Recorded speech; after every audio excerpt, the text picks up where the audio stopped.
The U.S. government, what's left of it, will grant immigration status to migrants if they are from Europe and they oppose migration to their countries. Not from their countries, I guess. Racist? Who am I to judge? The press has rejected en masse the Pentagon clampdown on the press, even Fox. It's Fox versus Fox. I've been waiting for this sequel. Israel has innovated civilian killing during a ceasefire because Hamas has not turned over the remaining Israeli remains, which it cannot do because Israel won't allow the special equipment in to dig them up after Israel bombed them. Heads we win, tails you're dead. Israel is trying to encourage Hamas to dig them up with their fingers. The encouragement comes in the form of cutting food aid in half. In the ongoing case of premeditated and summary extrajudicial boat bombings, President Trump will be charged in the Court of Future International Justice Proceedings, to which I own a subscription. Presboy has variously claimed the boat murders are self-defense, part of a formal armed conflict, and a strike at terrorism. Is any of this legal? We'll find out after non-federalist actual judges are again appointed to the Supreme Court, or it is replaced.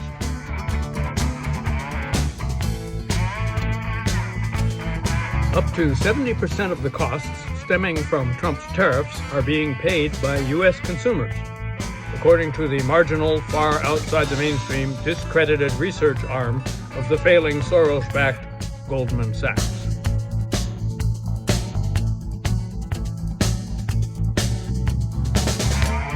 The U.S. and Iran are working together amicably to deport Iranian dissidents from the U.S. to Iran. So, is it the joy of deportation, trumping human rights, or does Trump like the dictatorship? Except for their nukes. Stay tuned to Fox White House News for more important Orwellian pronouncements.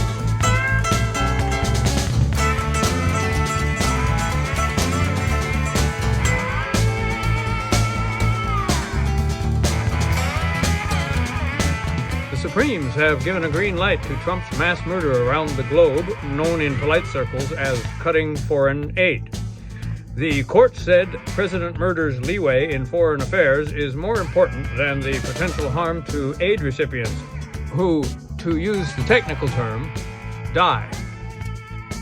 This follows the same logic used to allow mass imprisonment, deportation, and torture of migrants who, newsflash, turn out to be A, people, and B, victims of a much bigger crime done to them in their home countries than the one they have allegedly committed by entering a rich country that tries to hoard all its ill-got wealth for itself instead of sharing it with people from the countries they have plundered.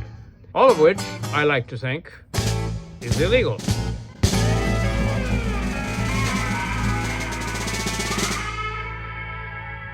A recap of some of the wars on America by America, leading up to the present one.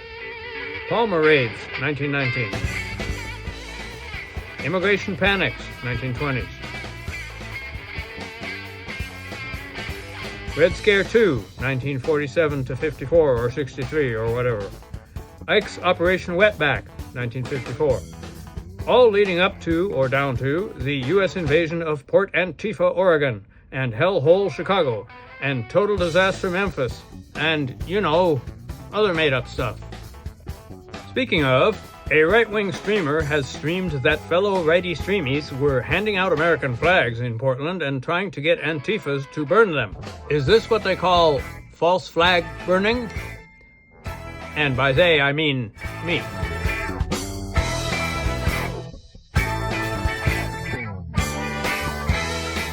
China is tightening its grip on the export of rare earth minerals, of which it is the main processor. So the U.S. is adding a new 100% tariff on Chinese exports to the U.S.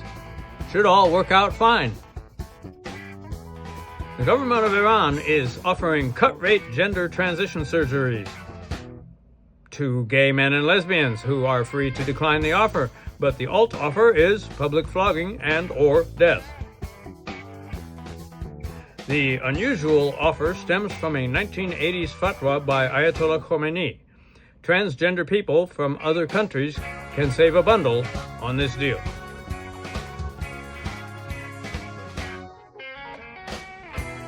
Director of the Office of National Intelligence Gabbard has eliminated the quadrennial report on foreign threats to the nation because all threats now come from inside the house, mostly Soros.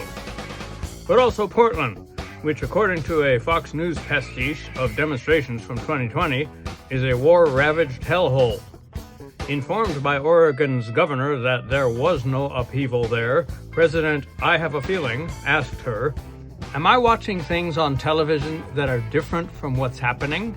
Since television is more powerful than regular vision, I'm guessing Fox 1, Portland 0. It's not that freedom is over, it's just that we're governed by Bret Baier, and he's very good at this stuff." You learn more from a 10-minute monologue from these comedians than you do from a month of watching the news on those channels.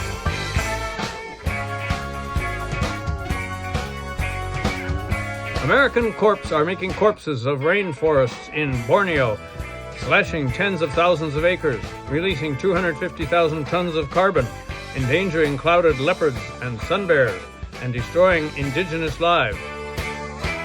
And for what? To line the interiors of American RVs with rainforest plywood.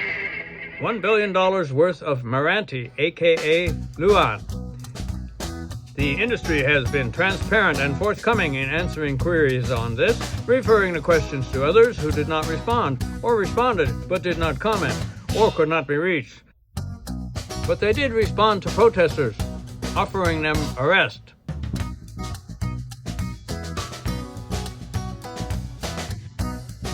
The Indonesian government says development cannot be stopped just because of carbon emissions. In other words, we have to destroy the country to save it. So, in the case of Sun Bear v. RV, many people are saying it would make more sense to destroy the RVs. But wait, it turns out there is sustainable Meranti available, but at 20% higher cost. So, just pretend it's a tariff and pay it. And President Drill Baby Drill has changed his name to Mine Baby Mine, promising to destroy the last undeveloped place in North America to get at copper and zinc. Copper you can get from an abandoned building, and zinc comes in a pill at the pharmacy. That regrettably said, the proposed road to the mine will cross 11 rivers, pollute salmon spawning grounds, and harm tribal communities. A small price to pay for U.S. lethal dominance over our primary enemy, the Earth.